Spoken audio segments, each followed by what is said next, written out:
ஆண்டவரும் அருமை இரட்சகருமாயிருக்கிறதான இயேசு கிறிஸ்துவின் ஈடு இணையற்ற நாமத்தினால் உங்கள் யாவரையும் அன்போடு வாழ்த்தி வரவேற்கிறேன்.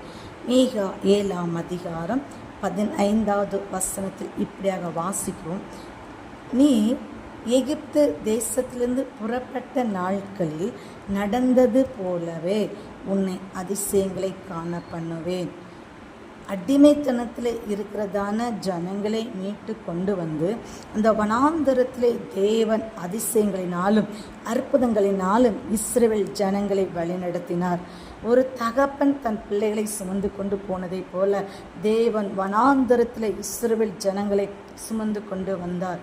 அவர்கள் கேட்டதை எல்லாவற்றையும் கேளாதவைகளையும் என் தேவன் அந்த ஜனங்களுக்கு கொடுத்தார். அதே போல உன்னை அதிசயங்களை காண பண்ணுவேன் என்று சொல்லி ஆண்டவர் சொல்லுகிறார்.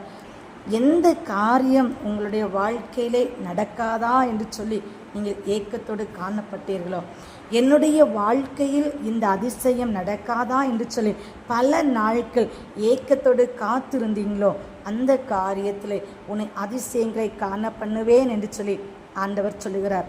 ஒருவேளை திருமணமாகி அநேக நாட்களாக ஒரு பிள்ளை பாக்கியத்திற்காக நீங்கள் காத்திருப்பீர்கள் என்று சொன்னால் என் தேவன் இன்றைக்கு உங்களை பார்த்து சொல்லுகிறார், உன்னை அதிசயங்களை காண பண்ணுவேன் என்று சொல்லி.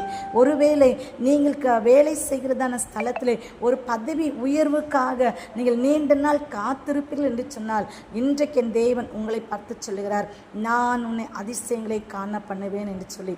இதை கேட்டுக்கொண்டிருக்கும் எனக்கு அருமையான கர்த்தருடைய பிள்ளைகளே, இன்றைக்கு என் தேவன் உங்களுடைய வாழ்க்கையிலே ஒரு அதிசயத்தை செய்ய போகிறார். இயேசுவின் நாமத்தினாலே அந்த அதிசயத்தை பெற்றுக்கொள்ளுங்கள்.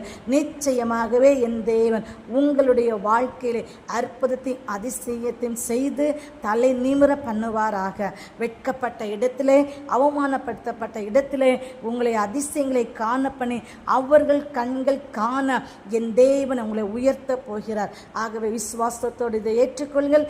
நிச்சயமாகவே என் தேவன் உங்களுடைய வாழ்க்கையில அதிசயத்தை செய்வாராக.